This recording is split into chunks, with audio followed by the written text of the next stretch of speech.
Hello, everyone. Nice to see the folks who've made it for now.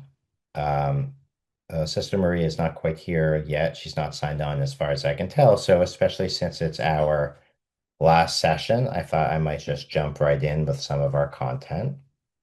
I both appreciate folks being here live here this evening. It's nice to see some of you. And folks who are signing in on YouTube. I do appreciate your patience with this course. Hopefully, there's been some provocative material, which is certainly the goal. And it's been nice to have some repeat names and even a few faces here over these many weeks, both in the fall and the spring. So, a great appreciation from my end. We can't do, a pizza party and donuts like we might do if it was middle school here on Zoom. I don't think anyone wants to watch me eat donuts as a celebration, so we'll skip that part. But in sincerity, I really do appreciate, and it's quite an accomplishment if you've made it through these videos, I should say. It's a lot of material. So, kind of as a framing, I'm going to get right into some content. I want to say that like one of the goals of these classes other than hopefully generating some curiosity about the richness of Buddhist traditions, is both to give a broad introduction to the variety of ways that people are Buddhist, which I hope we've done a little bit by recognizing different forms of art and representations of the Buddha. We've watched some videos and seen very different human beings who themselves are all Buddhist. And also, since this is a conceptually oriented course, taking seriously some, let's say, Buddhist greatest hits concepts, meaning ideas that are really important and influential across traditions. This is, I think, why it's been a challenging class, if it has. Hey, Sister Maria. Excuse me. I I was came down from Albany and all of my stuff was not connected. Sorry, to interrupt. Well, no, I'm thrilled that you're here. It's all right. I'm glad that we got you from Albany.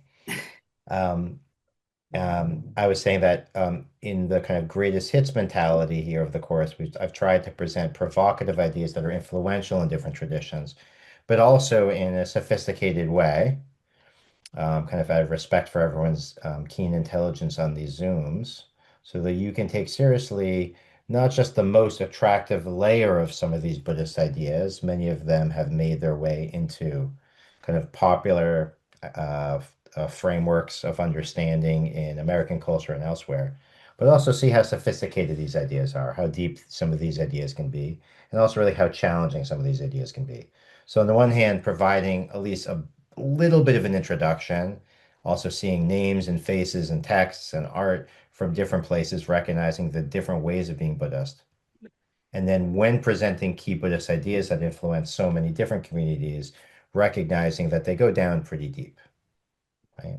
So I think that there's a benefit to that kind of provocation on my part and a challenge because I realize it's hard going. It's like tough sledding to take seriously some of these ideas the way that they demand to be treated, in a sense, as opposed to taking the most, uh, let's say, palatable version of the ideas. So, in any event, that's a long way of saying I really appreciate you taking the idea seriously with me. And both today's session, as with last session on Zen, I'm hoping to leave us with a little bit of a sense of space, literally. You'll see what I Mhm. mean by that. An But opportunity to breathe and also leave with some optimism about maybe life in general. That might be a lot to ask, but we'll try. But also just the tradition at large, right? So leaving with some beautiful ideas. In the Mahayana tradition, and really in all forms of Buddhism, there are plentiful, beautiful ideas. There's all beautiful poetic traditions and narrative and art, and really some like humane philosophy. There's a lot of beautiful stuff. But I've chosen like these two, I think, mildly accessible and kind of uplifting examples to finish with. So last class we talked a bit about Suzuki Roshi, Shinryu Suzuki, who is this wonderful teacher in San Francisco who's influenced so many people here, who is both very ambitious but also real, everyday, simple, at least in his rhetoric, simple approach to what can happen when we open up our minds beyond or behind our momentary conceptual judgments and drop some of that, allowing the open nature, Buddha nature, sky-like, moon-like, sun-like quality of experience to shine through. So you may remember some of that from last time. So we're going to do something similar, looking at similar material, also from the Mahayana tradition. I'll review very briefly. Also connecting to the idea of Buddha nature we've talked about. Once again, from the Mahayana tradition, we'll mention very briefly. And even the tricky idea of no self and emptiness, which we've talked about. All of these themes are going to come up again in a really beautiful treatment of the nature of reality from the Tibetan Buddhist tradition. Just one version of many. And I think you'll find both in the presentation I'm going to share from a contemporary Lama or a contemporary teacher named Lama Tsultrim, who's wonderful, both her presentation and let's say, the idea behind the presentation, almost the worldview, which is a term I don't usually use in class, but you could call it that. I think you're going to find this quite beautiful. I certainly do, in all sincerity. So that's the goal here. So in the spirit of leaving, I hope, on a high note, we'll try to get to her presentation pretty quickly. Okay. So here we are, I think with familiar material to remind us, we're talking about the Mahayana vision, the great universal vision of liberating all beings, which demands a recognition of meeting people where they are, a certain skillfulness of that. We'll see, I think, a very skillful strategy for meeting people literally where they are. You'll see, right? And in this case, one that builds on the idea of original enlightenment. So in this case, the tradition itself is not that of Hongaku from Japan, because we're looking at a Tibetan tradition. And their source materials date back before Buddhism comes to Tibet. Though actually the transmission to Tibet and Japan is like relatively similar in terms of historical time frame. But anyway, the tradition we're looking at is very different from the Japanese. But they also have strong ideas in Tibetan Buddhism about this approach to Buddha nature that recognizes that actually it must be the case that we're already awake. And the catch here is where we focus the you part. It's not so much you that are awake right now, but awakening is going to be the nature of the awareness that we already have. I'll say that one more time, and then you'll see a much more beautiful rendition of this. The awakening is present in the awareness that we all have access to right here. It's not exactly you, we'll worry about that, but it is present right now. It's just that we don't realize it, which in this case means that we focus on the wrong things. And here I don't mean we focus on superficial things as opposed to profound things. I mean literally in our field of vision, in our full sensorium, as we like to say in college classes, right? In all of our senses, including our mentation, our cognition, we're focusing slightly in the wrong way. It's like we got to adapt the lens, right? The photo lens of our awareness to notice what's really there.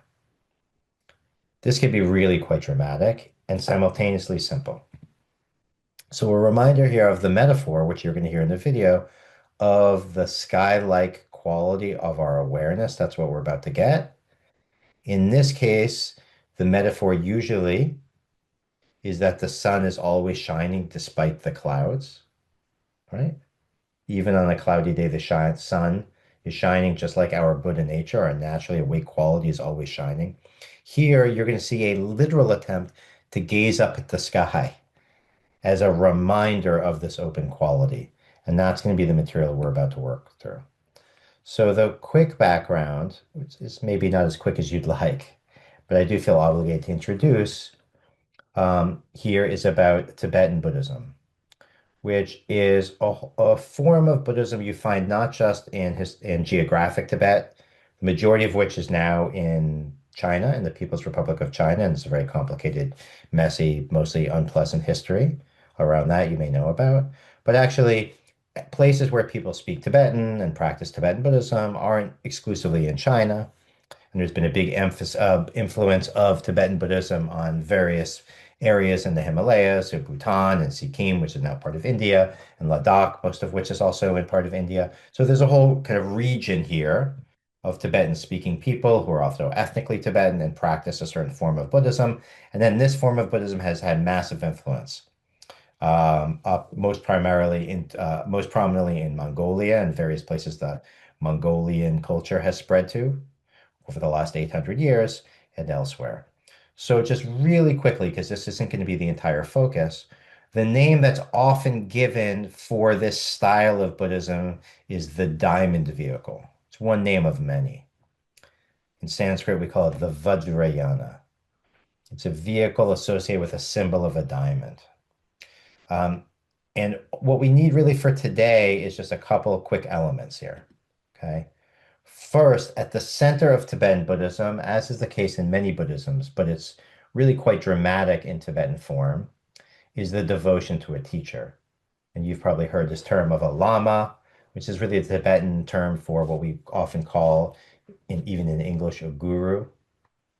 So sometimes it's called a spiritual friend in translation, or very commonly in Tibet, they'll call this teacher your heart teacher, or even your root teacher. Because people will go to many different teachers, as we all do, but you have one who you have a particular connection to. And the idea here is that actually, in the intimacy of a devoted relationship, which by the way is work, sometimes it literally means work. You often care for your teacher. You might feed them, clean up after them, help them get around, and so on and so forth over the course of years, especially if you start to study with your teacher when you're quite young. So this is literally work. It's also mental work in that there are visualization exercises where you see your teacher in your mind and imagine your teacher as an awakened Buddha.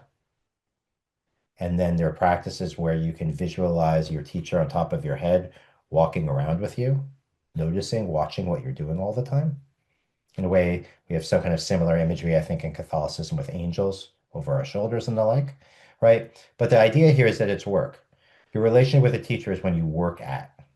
But through the intimacy that arises from this devotion is a possibility of not only witnessing, quite literally awakening, the awakening of your teacher, but also your own awakening. So an image we're going to get a lot this class today is about a mirror once we get there. But one rendition I recently read from a contemporary teacher um, is the way in which a teacher that one is devoted to is like the mirror that shows you elements of yourself you can't otherwise see, which is something I think we always experience in our intimate relationships with others. So one funny example I read in a contemporary rendition on the part of by a Tibetan Buddhist is like when you go to get a haircut, if you ever go to the salon or a barber or something, and at the end of the cut, they put a mirror behind your head. So you see the mirror in the mirror, which gives you access to a part of you that's intimate. I mean, you felt someone cutting the back of your hair. You could feel it with, right, if you got it buzzed or snipped or whatever it might be, right? And you can feel it with your hands, but you don't have access in a certain way to the back of your head, right? And so it's the mirror-like awareness of your teacher behind you, reflected through the mirror-like awareness of yourself, which is your paying attention to this devoted relationship, that gives you access to a part of yourself. So we can get lost here, and there's a lot to say and some beautiful and very provocative stories from the Tibetan tradition. But in a way, I think this is an idea we all can relate to, right? And if, this was a class, we'd take a minute to discuss it and we'd all write down examples, right? But even just as we go here, you can probably think of human beings who function in a way as your mirror. And also the recognition that sometimes that's unpleasant, right? The people who function as mirrors in our life doesn't always make us happy.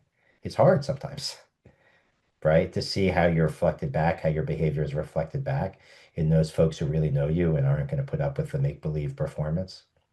So this is a really big part of Tibetan Buddhism. I see the question about gender equality, Marilyn, and I really appreciate it. This is a big conversation we can have later on. I think the simple answer, and there is no simple answer, is that like just about every human culture, Buddhists are human beings. And like many, many human cultures, certainly before the last 50 years, they've been predominantly patriarchal. So there are a lot of examples in contemporary Buddhist traditions of some shifts. And in many traditions, including the Tibetan tradition, there are great heroes, both symbolic female heroes, which is not the same answer as talking about equality, but also like actual human beings from history who occupy like a really important status, not unlike, for example, in Catholicism. But I wouldn't say Tibetan tradition or culture by any means is a egalitarian tradition any more than really any religious tradition I'm aware of. And that's still the case. Although again, the United States and of other places, a lot of things have changed. But I don't want to I don't want to give the wrong impression here. Yeah. Okay, but I appreciate the wonderful question. Okay, so let's dive back in here quickly. So again, we're just here doing our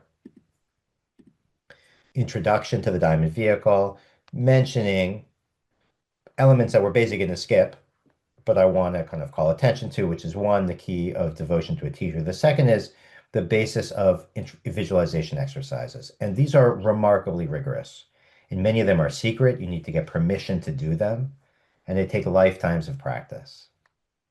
So what do we mean by visualization exercises? There are many strategies, but one well-known strategy is an exercise where you visualize yourself as an awakened Buddha. And unlike some of the Buddhas we've seen here, these are remarkably intricate renditions of awakening filled with symbolism. Right? So you see this deity called Chakra Samvara. He's one of many. In the YouTube links or description, you'll get a link to where this image comes from an online collection of Tibet House, which is a physical both museum and cultural center you can visit in New York. But there are many such renditions of enlightenment that look like this.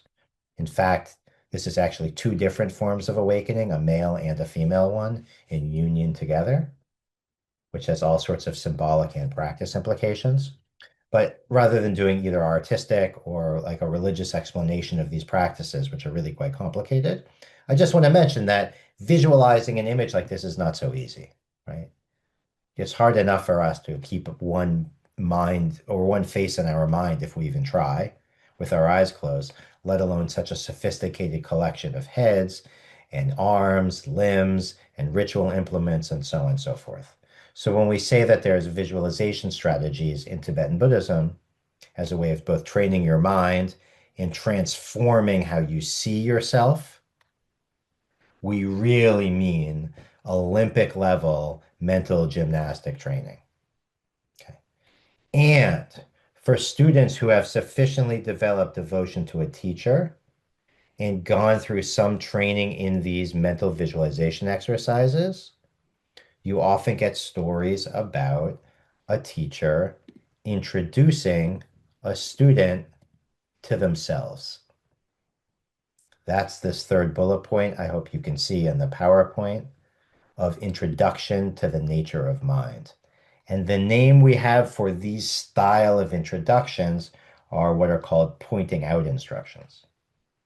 And I'm going to give you one. Not that I'm qualified to do it, which is why I'm going to show you a video from a contemporary teacher who, by the way, is female, right? But has studied within like a very well-established lineage. And she really knows her stuff, as you'll see, right? And she's presenting kind of a popular introduction to the nature of mind, or pointing out instruction. Now, the recognition is not that we're all going to suddenly get awake by watching a YouTube video through a Zoom on a Thursday evening, right? So it's not as if the magic would be expected to happen, right? The magic of the recognition of who you've always been happens in intimate relationship when you face the nature of who you've always been. But the teaching itself in this case is really quite potent, and there's a lot to say about it that I think might be a nice way to finish the class. So let's do a pointing out instruction with all the qualifications I think now in place. Okay. All right.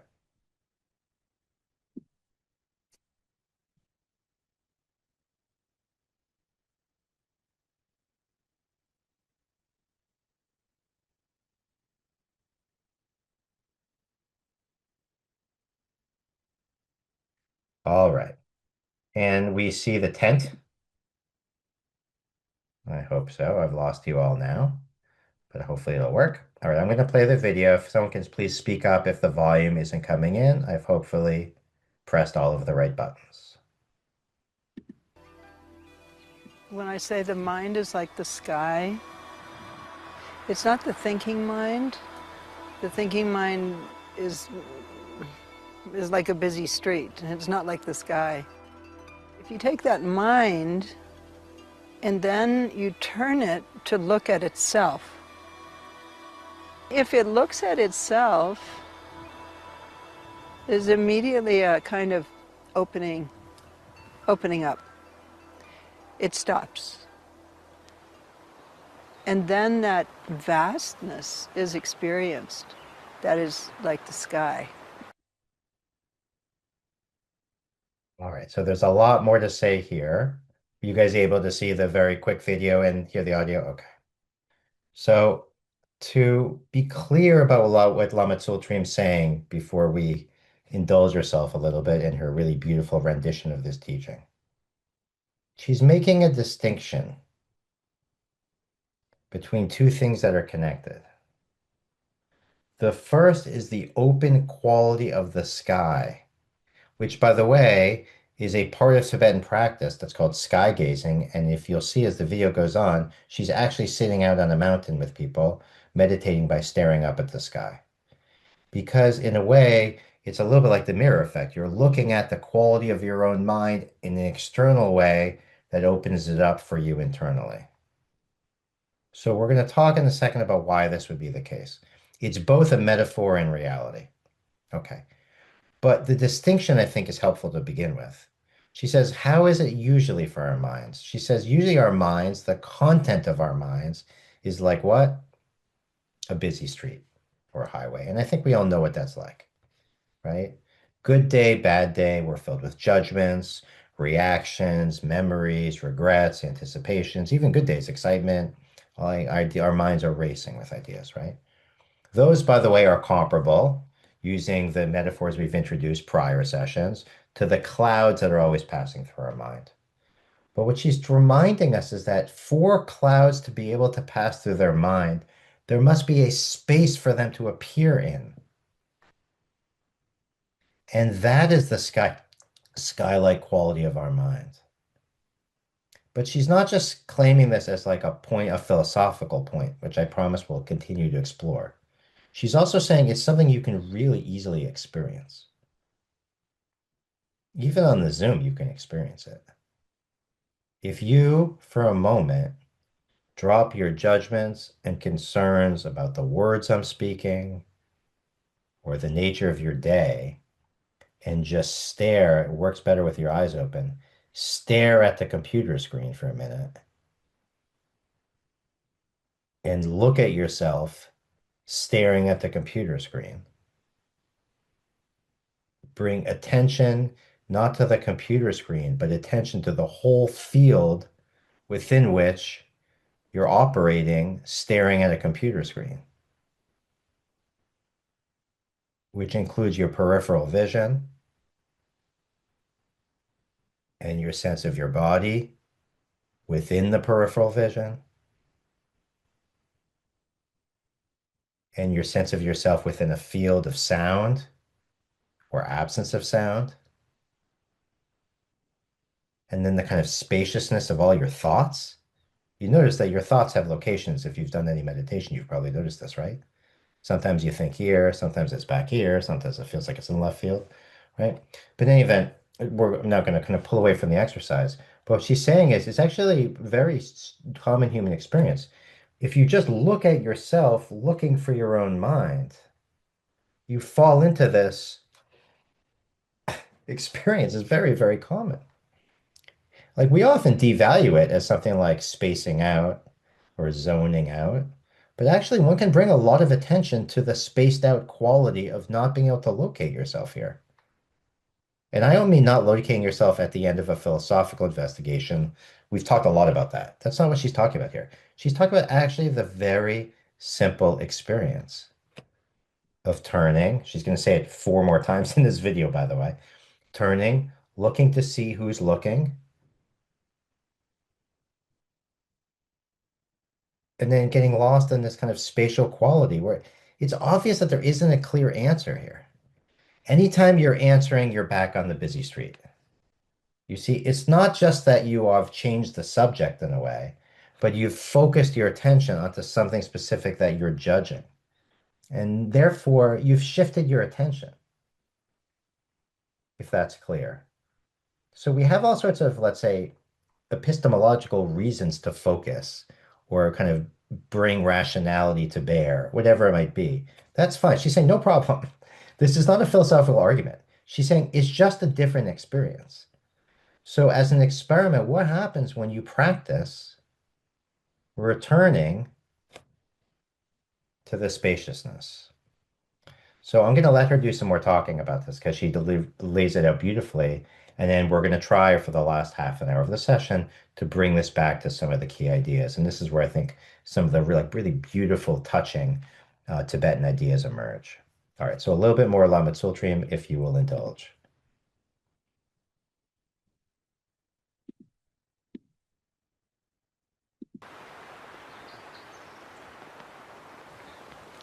That's very simple. That's something really anybody can understand. If you take the mind, that thinking mind, and you try to find what is the source of that, you look, where does this come from? And you always get a kind of blank. You can't find something. And yet it's there.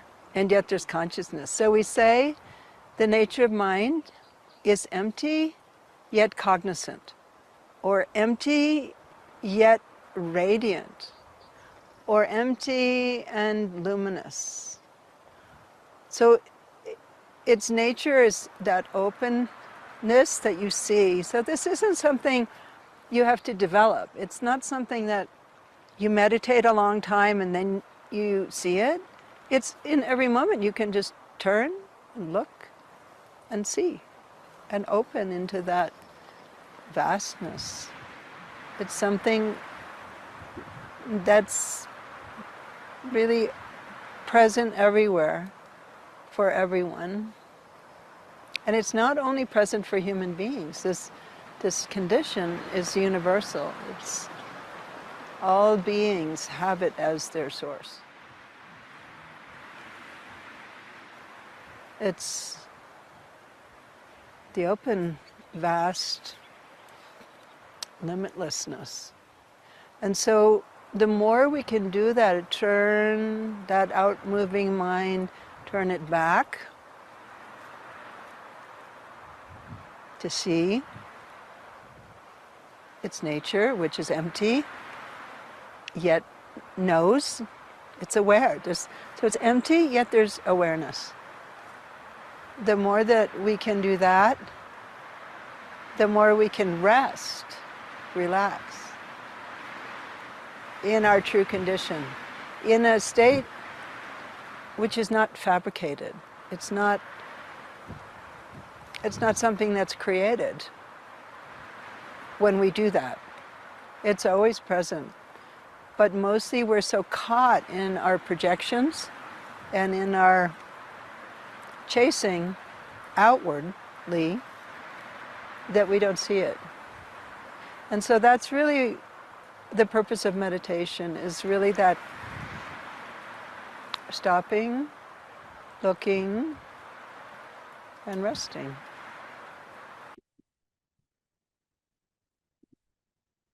So this is really quite a beautiful video that I welcome you guys to return to. Hopefully we'll get a link through the YouTube if you like to return to it. And so it's practice that anyone can try, by the way.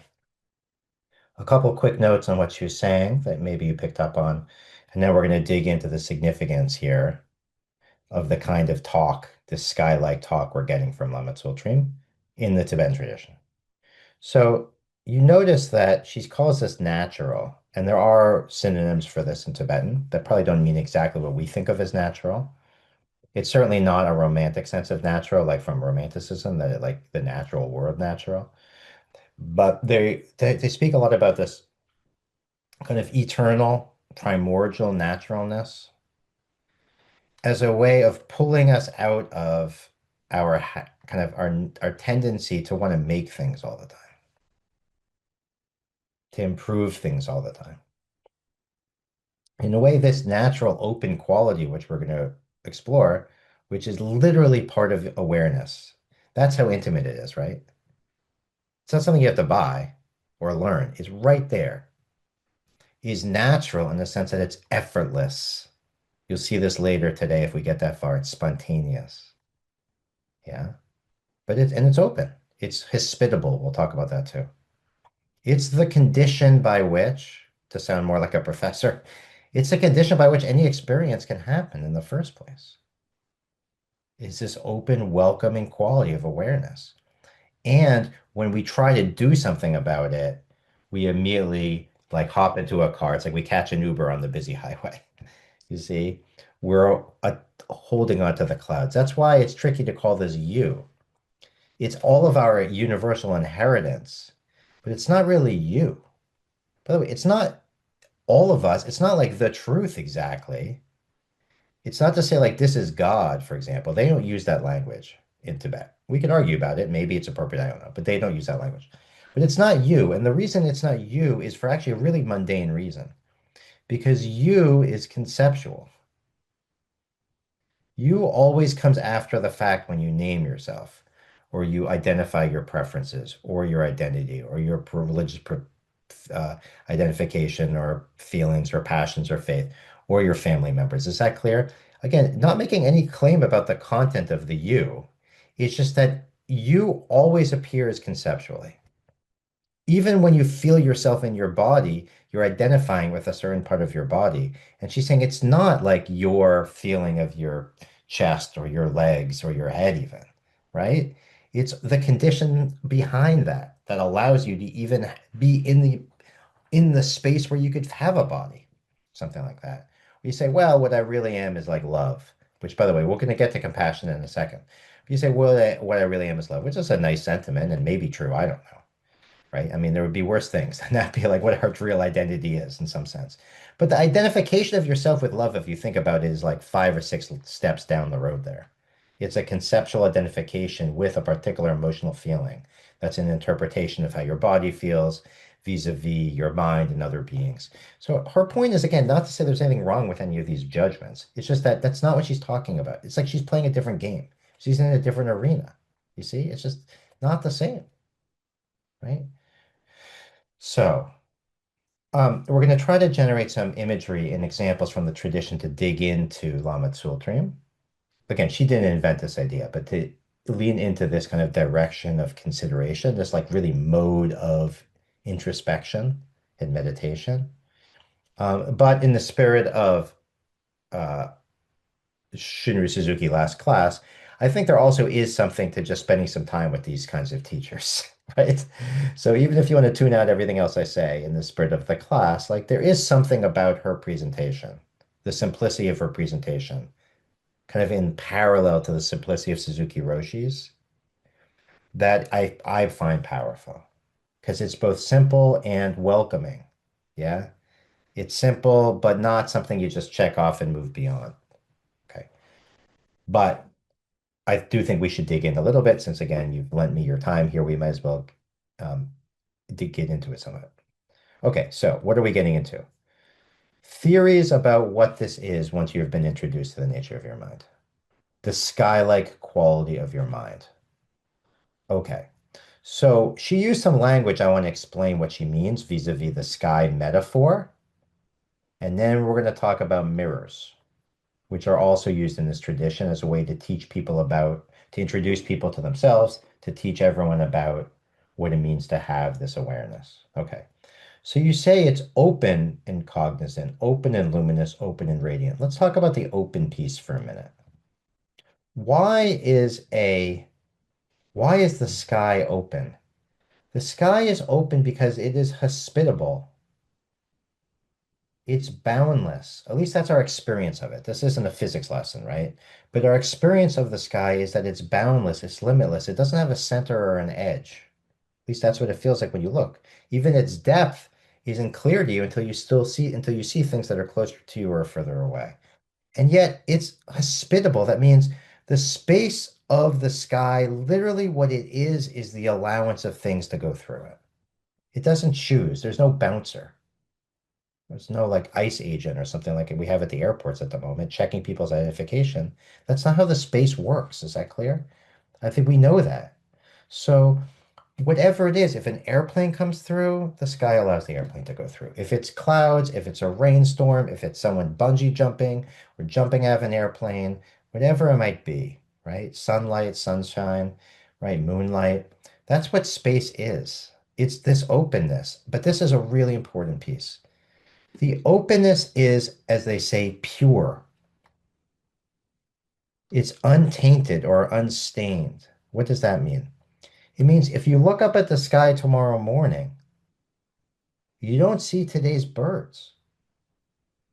You don't see, I was joking in class, like even in Queens, you look up at the sky, or Maria, if you're in Brooklyn, close enough to the part of Queens where JFK is, right? Then it's not like there's a stain in the sky from all of those 747s and 757s and jets. The sky is equally open and available and hospitable on Tuesday as it was on Monday, as it was in 1520, as it will be in the future. That's the quality of it. This is a big deal from Buddhist tradition because it means this open quality of our experience is unstained. No matter what karma we've generated, mistakes we've made, harmful emotions we've generated, political feelings we've had, religious positions we've fought over, they come and go. And the quality of awakening is always open. It doesn't matter. Even if you're furious, it's open. If you're feeling peaceful, it's open. Always. That's the quality of our inheritance. What do I mean by the inheritance? This always open, aware quality. That's the openness. And by the way, that's what the tradition means by emptiness, according to these folks. Remember, we were all worried about no self. Then we got worried about emptiness, the fact that things are insubstantial. This is what they describe as the open quality of things. This open. So our minds are open, they're empty, they're insubstantial, insofar as they are always hospitable to another moment. Your mind can never be filled up. Now, we feel sometimes claustrophobic, right? It's too much. And by sometimes, I mean all the time. We feel claustrophobic and it's too much. I can't handle this, that, or the other thing, right? Or like I'm doing great because I'm somehow I'm sufficiently caffeinated and exercised and whatever that I listen to some beautiful music so I can manage it. And now I'm managing things like a really good day or something, right? But that's all missing the fact that beneath the busyness, regardless if it's been a good day, bad day, is this open quality. So this is kind of the taste of these introduction to mind ideas, that no self isn't just a concept or a mistake, right? Or an interpretation, the rejection of our mistaken attachment to self, right? Or emptiness isn't just a philosophical statement about the nature of objects in our world. It's rather literally the quality of being aware. And it's obvious at every moment. You don't have to try. Ah, another moment when anything can arise. Sounds, sights, thoughts, physical feelings, emotion, right? At every moment. No one's trying. Even if we are trying, it's kind of beside the point. Okay, so this is the open quality of it. But she mentions this in the video, and it's going to be clear, or it gets officially unclear, we'll see, with the next metaphor, which is to say our aware quality, our Buddha nature, our awareness, the quality of our mental experience is not just like the sky, because the sky is just a metaphor. The sky is not sentient. So connecting with the spaciousness of our experience is of profound significance in this tradition. But we wouldn't really say that like what we really are, each of us, is a mini sky. Why? Because we don't attribute sentience to a sky, right? Skies don't think. Aha, but we can. Why? Because our awareness is open like sky, but it's cognizant, it's luminous, and it's radiant. These are the language that she uses. The and part, by the way, which is not separated from the open part, this is tricky, is like a mirror. So let's talk about this. Mirrors, while maybe less beautifully or inspiringly, also have this open stainless quality to them. Why? Well, separate from the fact that you could literally crack your mirror or like squirt toothpaste on it or whatever. There are different ways of treating mirror metaphors historically, by the way, which get really interesting. You may remember that from Zen last class. But leaving that alone for a second, right? In this treatment of the mirror as a teaching, as a skillful teaching, the openness of the mirror is built right into its mirrorness. Why so? When you go to the mirror in the morning, do you see yourself from the night before brushing your teeth? Do you see like whoever had the mirror, like if you got a used mirror, or if like you go to a hotel or something like that, or you go to the bathroom, are you stuck looking at all the different people who've used the mirror in the past? Of course not. That's not how mirrors work. The fact that a mirror can reflect what's in front of it is only because of its open, hospitable quality, you see? The mirror does not make any distinctions. It just reflects. What does it reflect? Whatever's there. See? And this is a certain open quality of our awareness. This quality of our awareness that no matter what, at the next moment is going to be reflecting what's there. Now, usually this is not how we treat mirrors, right? We don't notice the reflecting quality of the mirror, or it's like brilliance, brilliant openness. By the way, the mirror could not reflect if it got filled up, if it got like ran out, right? It wouldn't work. It wouldn't be able to reflect. It's literally impossible. It would all of a sudden become like a painting or something, right? Or like a computer, right? But we don't focus on that. We focus on all the individual things, and as literally with mirrors, which is not part of the metaphor, we start looking at our skin or whatever, or our teeth or the shape of our mouth, or we get a shave, like whatever we all do in our crazy culture, right? Like we get into the details. We think what matters is the stuff that we see, but we don't notice the remarkable hospitality. That's the word they often use, at least translated into English, of the mirror. It's open. But the openness isn't separate from, and this is the second part, the reflection piece. The fact that it's hospitable is the same thing as the fact that it's always reflecting whatever's there. And that's how our mind works, or at least the quality of our mind is always reflecting. And they say this cognizant quality, or luminous quality, or radiant quality. That's the reflecting piece, right? They say it's spontaneous, which is amazing. So you can just notice on the Zoom.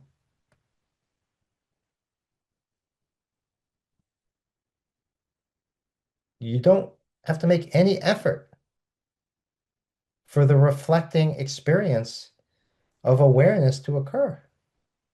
In fact, you can't. After the fact, you might want to direct and think and judge, but that's all this extra stuff. It's just the clouds. At every moment, the world, whoosh, it's just, right, spontaneously emerges. And by the way, it's not just visual, even though this is a visual metaphor, right? It emerges in terms of our physicality, our sense of space, distance, temperature, body posture, feelings, emotions, hunger, discomfort, energy, confidence, right? Not to mention all the layers of language and understanding, communication, reading people's facial gestures, subtle sensitivity to social cues. I mean, it just because the nature of our minds is the open, receptive quality, right? But it's also intelligent. This is not like you got to go to college to get a PhD intelligent. It's the very quality of awareness is this tuned in, natural, mirror-like, which is a very old mirror metaphor, mirror-like capacity to reflect whatever's there. The problem is that we don't notice it. It's always operating, even in our worst moments. But we don't notice that quality because we get stuck in what's in the mirror.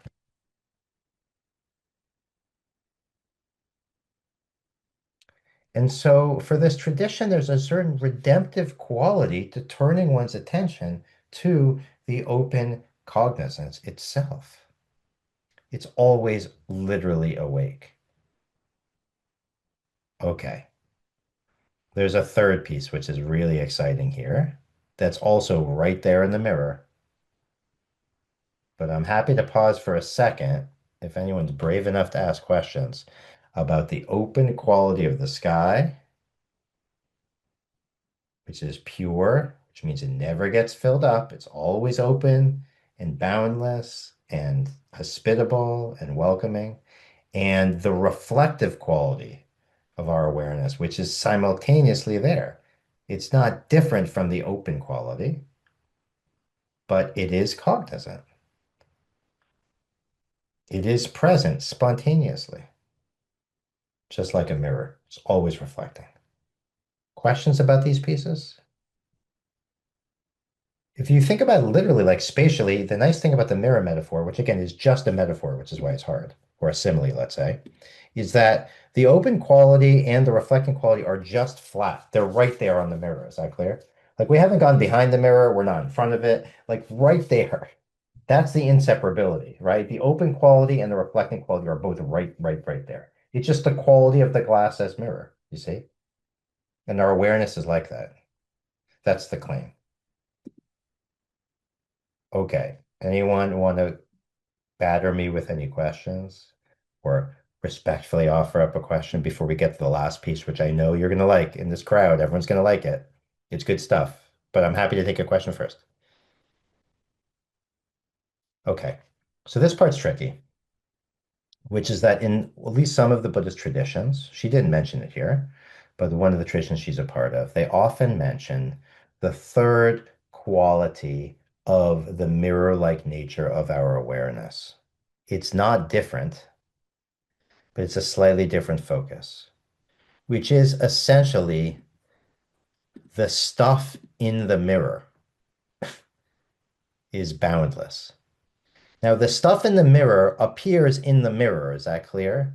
Just like all of the different experiences in our lives, whether those experiences are moments of happiness or sadness or like seeing the color blue or the color yellow or feeling pain or feeling pleasure or smelling roses or smelling tuna fish, right? I mean, it's kind of our life experience is much more three-dimensional than a mirror, right?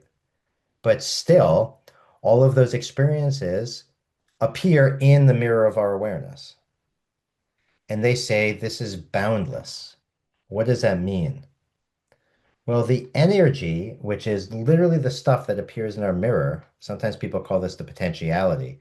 The energy, which is all the stuff in the mirror, is boundless in that anything can appear in the mirror. So I always joke in class for because with attempt to get laughs, and it never works, is to say, like, look, if you show up in the mirror with your toothbrush, what's in the mirror? You with your toothbrush. If it's Halloween and you're wearing like a Richard Nixon mask, what's in the mirror? The Richard Nixon mask. If you have your grandkids over, or your children, or your parents, or your best friend, and you want to brush your teeth together, who's in the mirror? You and your best friend. Is that clear? Right? If somehow you get, I don't know, whatever celebrity, right, to come to the mirror, then they're in the mirror too, right? Or if you want to stand up on your head or whatever it means, bring a squash or something like that, right? Or a baseball. The point is, the mirror is boundless in its capacity to reflect what's there. This isn't wish fulfillment. Is that clear? This isn't like a magic mirror. You say like, well, what I want more than anything in life is to have, whoever your favorite celebrity is, like George Clooney or something next to me, then George Clooney doesn't show up. It doesn't work that way. Is that clear? Of course, we know that, right? But it is true that our awareness will literally reflect anything. And by the way, there's such a wide range, as we all know, of possible experiences. When you stop getting attached to all this, that, and that, the other thing, you miss everything, right? That's part of the pitch here, right?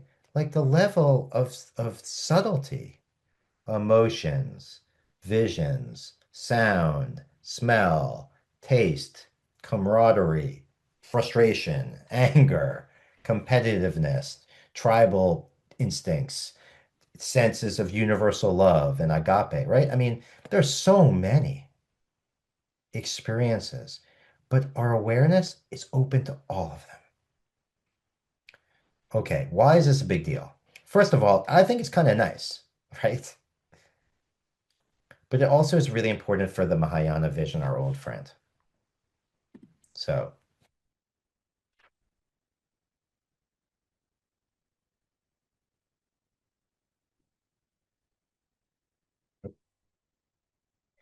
You may remember this piece about the skillfulness, right? Meeting people where they are. Well, now we got to land the plane here. It's this responsiveness of our mirror that allows us as human beings, or in the Mahayana tradition, they say bodhisattvas, beings who are available to help others wake up. It's that responsiveness that's boundless. It's that energy that's boundless. It's that capacity for anything to show up in the mirror that's in front of it that allows for skillfulness. Because if our natural awareness was limited, like I could only see blue and you can only see red, and I can only see people of this background, you can only see people in the mirror of that background, and you can only hear these sounds. You see, if it was limited, how on earth would we be able to reach each other? But that's not how it is. And by the way, we all know this because when you spend time with other human beings and you skip the step of running or judging or planning, then you start to feel their feelings. We all know this. When a significant other or a family member or a coworker is mad, you feel mad, which, as we all know, you don't need me to sermonize. You don't need me to do that. But we all know like, one of the reasons life is so challenging is because actually our awareness is totally permeable. I always joke with the students because they're a different generation, right? But you say, like, everyone's obsessed with vibes. But vibes are real. I mean, vibes probably between me and you is not the most sophisticated way to describe it because vibes could mean anything. But there is a certain obvious truth to the fact that all of us are attuned to such a kind of a profound level of the emotionality of experience and are really sensitive to body gestures and movements and social I mean, like the gamut, right? But we do it naturally. It's like this is not social work class, with no disrespect to that line of work and vocation, of course, right? But the point is you don't need the degree to have at least the basic capacity of being open to other people. Actually, it's our natural state. That's the pitch. It's just the mirror of mind being available and reflecting exactly what's there. Now, it usually doesn't feel that way because we are so quick to judge and try to fix and move because most frankly, it's kind of unpleasant to be so vulnerable. It's kind of unpleasant in a sense if we're expecting happiness or ease or whatever to be hospitable. But I mean, we all know this, right? We don't have a choice. To have awareness is to be hospitable to the world. The world comes right in all the time.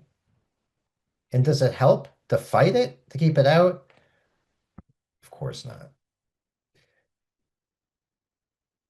I mean, look, it doesn't make me stop, doesn't stop me from fighting it and organizing every day. I mean, truly. But like they really have a point about this. So the negative part of it, I was emphasizing class just for us to take it seriously enough, is that the open quality of our awareness, which is spontaneously reflecting what's there and has boundless energy, or what they call responsiveness, yeah, is vulnerability in the sense that that's literally what we are in the sense. That's the world, like that's the sky-like space that we're in at every moment is open and vulnerable so that you can't run away exactly. Again, as we all know, it's like as a pep talk, we all know this, right? But that's a different thing to like really train yourself at every moment, which Lord knows I don't do, to be open to experience, right? So that's the tricky part of it, the vulnerable.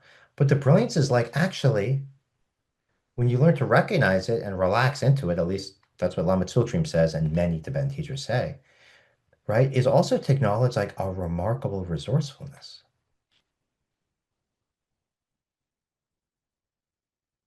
Like, we don't have to be good people, bad people, sensitive people, mean people, nice people, fun. Like all that stuff is extra. Just fundamentally, what we all share, according to this tradition, is this capacity to resourcefully respond. That's the responsiveness. So if something's out there, we can reflect it perfectly in our awareness So then what do we do? Who knows? But if you plan ahead, you're not there anymore, you see? If you plan ahead, you're no longer in that moment of maximal responsiveness. And if you don't believe me that there's a moral quality here, and we'll close with this point, the name they have for the responsiveness, which again isn't the same thing as the open, hospitable nature, but it's related. It's not the same thing as the reflective or radiant nature, but it's related. It's this boundless responsiveness, the quality of anything appearing in the mirror of our mind. They call that quality compassion. It's the same word. So compassion for this Tibetan tradition is not a moral training or a virtue. It's literally the hardware. It's what we are. Responsive availability to whatever is present. Which is why, from this perspective, of course, we're all on the Mahayana path. Call it whatever you want. It's like the fundamental baseline of awareness is skillful responsiveness to each other where we are. Remember that? Like there's nothing else to do. We can pretend we're up to other stuff, but the more we pretend, the more of a mess we tend to make. That makes sense? We judge and we plan this and that. But for this tradition, this Tibetan interpretation of the Mahayana and their treatment of Buddha nature, to be academic about it, right? The skillful responsiveness to other beings in their happiness and their joy and their love and their hate and their anger and their suffering, just the natural responsiveness to whatever's there, that literally is, in a sense, what we are. So there's nothing else to do.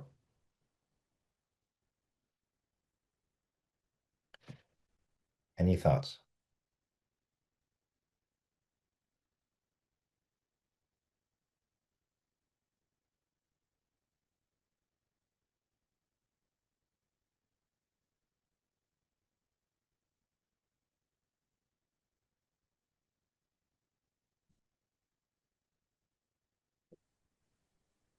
I was thinking, because I was out and about today and busy.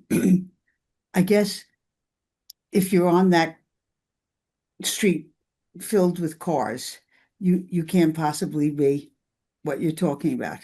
Um, that kind of constant, I mean, it's just very beautiful what you've shared with us about the, because it requires stopping all of that, back and forth, back and forth, back and forth, and taking it in, and then that responsiveness to it. And I have to say, it's made me think about my own life on a daily basis. I mean, I'm like, you know, no open sky here. It's all clouds and all things in the way. Yeah, And I too identify. busy. Get out of Yeah, my way. yeah, Entir sure. entirely too busy. And therefore, at times impossible to have, um, this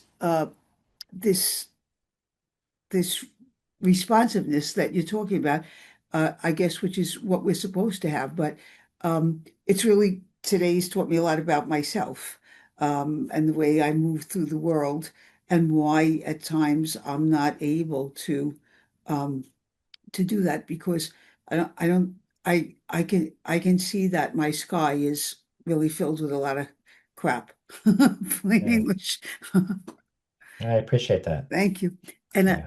I think you have Yeah, the happy. We can talk about that. I think in response to what Sis Maria is saying, and this isn't a promise, but at least the tradition imagines itself as teaching the capacity to be recognizing the open sky even during the busy highway moments, mhm, which is a lot to ask. right. But part of the idea is that once one trains oneself all the time to be present, then even the busiest moments are spacious. Mhm, Again, look, I can't just speak from experience, but right. they do speak about that, yeah. But I think that the happiness piece is really wonderful. So Mary Lee, thank you so much for the question. And if Mary Lee's still here. Oh yeah, you are. Please. Is Do that I you think the want to pro read the question Oh yeah, sure. so Yeah. So everybody Mary Lee knows? is asking, like, why doesn't the state of being lead automatically to happiness? And that's because happiness is for this tradition is just a judgment. Happiness is like way down the line. Happiness is a cloud. It's a label for certain experiences. And the moment we label certain experiences as the happy ones, then we have either an expectation for them that prevents them from arising in the nature that they actually are, right? It's like trying to interfere, getting ahead of the responsiveness, but also it disappoints us when it's not present, meaning the exact conditions that we define as the happy ones, when any of them aren't present, then we can't be happy. Now, I know it doesn't feel accurate to describe each of us as having like a long running definition with a bunch of conditions that have to be met. And when they hit, then we're happy. Like, oh, like, gotta taste good. And I can't, no one's screaming at me. And like the temperature in the room is somewhere between 67 and 69. And it's a certain amount of sugar quality in the food that's in my mouth. And it reminds me of childhood. Boom, happy, right? Like, I know we don't function that way. But Right. actually, subconsciously, I would argue, they don't use the term subconscious, but because of karma, they would say, like, actually, we do really have these kinds of criteria because we habitually label certain things as happiness, which has nothing to do with the natural responsiveness to what's there. So, in other words, the desire for happiness is just a distraction, you see? So, whatever we want to call the natural spacious quality and the recognition of it, and they do use plenty of positive descriptions, by the way, including blissfulness, which sounds like happiness to us. But what they mean is it's something that's before the judgment of happy, sad, you see. Is that helpful? By the way, it's infuriating when you start to hear this kind of argument because then you say, well, every distinction I want to make to help understand something, you're just going to tell me is missing things, which is what it feels like sometimes to study this material. But I think that really, like, I think it's a helpful pattern to recognize that so many of our judgments come afterwards. They're like the clouds on top of the space that they're asking us to attend to. Yeah, I'm just gonna sound dumb, but I wonder, because I'm a believer Christian. I wonder if this is a way to describe Jesus in a certain sense. If if if the the quality of his life was that ability to um, be that open space or reflect back and give always that uh, compassionate response, because I mean that is what we say about him. Maybe he was a Buddha, I mean in the sense that um I mean why do we Christians look to Jesus, and we talk about imitation, um because he had this capacity. And just this past Sunday, the story of how we encountered this woman at the well, um and was able to be so present to her. And I think we've all met people in our lives who have this capacity for incredible presence. It's like they put everything aside. You are there, and that is it. And we all love those people, even if I can't be that, and I'm certainly not. That's not haven't arrived at all in that direction. But we know. I guess what I want to say is we know what you're talking about because we've met people who do that. Mm-hmm. You know, we have. Mm-hmm. Yeah. I mean, I don't know, but that sounds beautiful. That makes a lot of sense to me.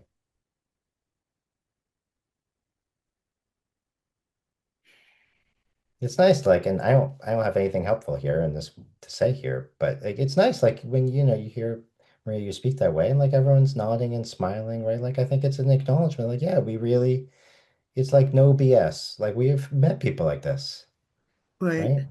Yeah. Or at least people who in the moment are capable of being that way. I don't know, who knows what they're like all the time. I'm not trying to be cynical right, here, but like even if it's not separate from like the Jesus category, like even if most people right, we run into are, it's they have their moments, right? right. Yeah, I think I don't know, what do I know? But it does seem like there's this kind of a way of authentically being available. that it's not that it's mundane, right? I mean, it's a special thing, but it's Right, also not unaccessible. Yeah. right, exactly. It's like a real part of our world, right?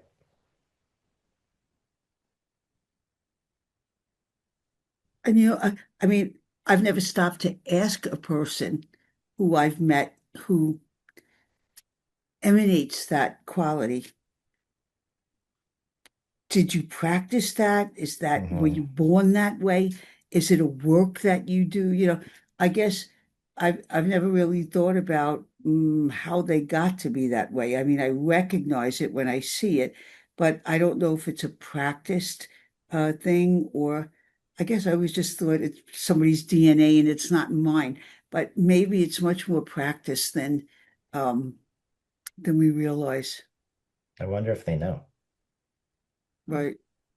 Mm.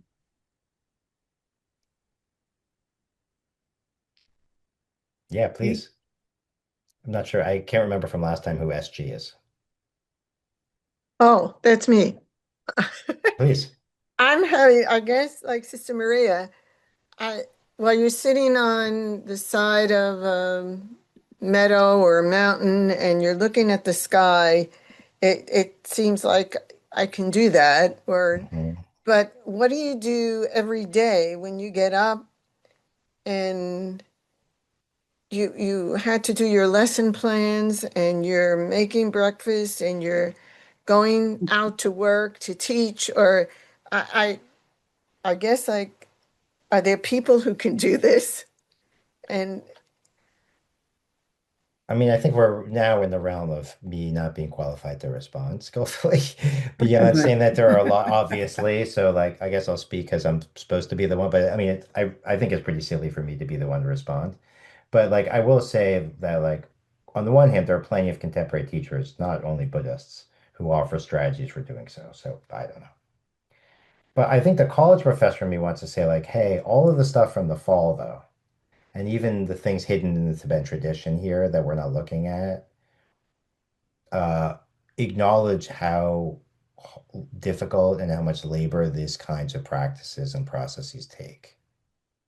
And mhm. so, because of where we are in American culture, we get access to, like, I think, meaningful and beautiful and potentially marginally life-changing trainings. I'm not demeaning any of that work, but from the perspective of many of these traditions, probably no different from Christianity, by the way, like, it's a certain level of commitment to make one's daily life, committing oneself to this kind of transformational practice is no joke. So, of course, for those of us who have other commitments, like being a teacher, right? Like, it's not just going to happen.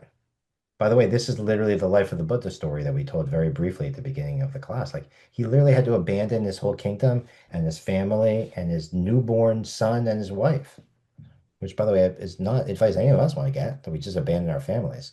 But like, that is an early instinct that's called renunciation. And the instinct is one, we can't, human beings aren't capable of doing it all at once, maybe. Mm. But that's the kind of the best part of the reminder. On the other hand, there are plenty of people who say, yeah, yeah, but, like, professor, stop. Right? Like, so there's plenty of people teaching Buddhists and others who say, no, no, there are all these techniques. I don't know. Carol, please. I just feel like we all do it sometimes, maybe not Hmm. all the time. And we can be that conceptual being. And when we were talking about happiness, when we experience happiness is when we're in that moment and we are the mirror for somebody else. That's when we feel, I believe, that's when we feel our moment of happiness. That's my plug. It's a great plug, right? I mean, I know I'm on board, Carol.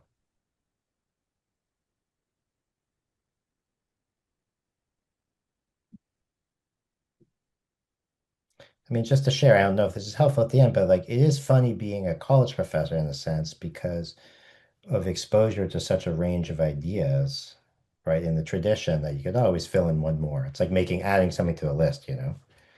But on some level, like it's a little bit silly to do so. Like just trying to be sincere. I think some of these ideas I think are just stunningly beautiful. And this set is, I think, one of them. For me, at least, I think it's just, like nothing to add. There's also like, I should say, like, at least it's a little bit gratifying to me is like, it doesn't, just a little video and we have our little chat here and like everyone here knows what Lama Tsultrim's talking about in a sense, right? So that's, I don't know, I find that really not personally validating. Obviously, it's nothing to do with me, but like I don't know, in a tough time, it's validating in some sense that we all know, I think, what exactly as Carol suggested, what this is about, right? The human capacity to be present for others, not as a bumper sticker, but like actually naturally responsive, right? I don't know. It's beautiful that that's a real part of life, right? Joshua, um, we know that you're Jewish because in the fall semester, Hmm. we didn't have class for Yom Kippur, in honor of um, your holy days. So, just as a practicing Jew, how does teaching Buddhism um, intersect with your life as a practicing Jew? I mean, are you? Is this a completely Edic kind of experience? It's an intellectual enterprise, or do you actually feel that some of the things that you learn and teach are somehow integrated into your own, I don't know, for lack of a better word, spirituality, mode of being a human being, a husband, a father, and so on? Yeah, I mean, I'm not sure how like instructive my experience is. And like out of respect to the question, I think like a lot of my intellectual life, which sounds much more highfalutin than it means, like just what the kinds of stuff I think about a lot because I'm teaching classes and Right, have done some graduate study, is this content. And so it habitually works on me, regardless of my identity. Like it almost doesn't matter on that level. right, And I think the fact that I'm comfortable in the Jewish communities, I mean, no one's entirely comfortable in their community. Who's kidding who? Right. But, the fact that I can be comfortable and like grew up proudly Jewish and have Jewish friends, the whole thing, I think in a way, it's given me the freedom to be a college professor of Buddhism without joining a community, which is definitely a limitation in terms of practicing to some extent. But it's also a freedom for me because for a whole variety of reasons that are not interesting, I don't feel that home in the certain kind of American style meditation center Buddhisms that right, naturally join. And I don't mean that to be cynical or critical even. I mean, all right, traditions have their problems, but it's not the best fit for me. And I think in a way, I personally feel lucky. Maybe it's not good for me, I don't know, but I feel lucky to be comfortable in religious communities like Jewish communities so that I don't need like a Buddhist actual community of human beings to be my right, identity. right. So that kind of explains the in between space I'm in, maybe. That's good. And I do think thinking about things, worrying about things all day and learning to teach them, it's going to transform. I mean, inevitably. So I'm probably the Yeah. worst person to answer. I don't even know how it's Right. transformed my perception of it I to got it. say it has, yeah. Thank you.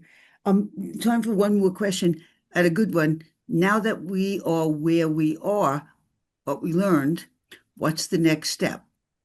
Well, thank you for asking that. So, I would say the simplest thing is I'm happy to be in touch with anyone to help connect you guys with resources if you like.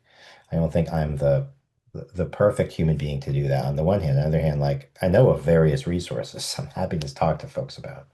I've tried, and with Matthew's help, we're going to load a lot of the links from the video through the YouTube. Not to say that that's end all and be all at all of things, but like there's a lot of different rabbit holes that you can get lost in based on what you're curious about that I always find like following your own curiosity is a good idea. But then after that point, like there's a kind of a basic challenge, which is to say, like, how open are you to the self-help style of meditation-oriented Buddhist teachings? Because they're so plentiful in English. And that may not be the appropriate way to work on these ideas for people anywhere, but in the Zoom in particular. So like that's why I'd be hesitant to say like, oh, here are like my five favorite meditation instructions. because I'm not sure that that's what folks want. So I don't know, but I'm thrilled both if anyone wants to like go back to the YouTube videos and follow links just to see some of the neat resources we've made reference to, or to email me. I mean, you can find my email very easily through Fordham. I'd be thrilled to chat with anybody, acknowledging that there's an advantage and a big disadvantage to talking to college professors too much about this stuff. Well, it's now 8:15, and I have to thank you on behalf of everyone here and those who took your course back in the fall. I think we've gotten um, a lot out of it. And as Carolyn McAndrew says, this course was very thought-provoking, and I so appreciate Dr. Shapiro's insight. You are a great teacher, Joshua. You keep everybody till 8:15 at night on the edge of their seats thinking.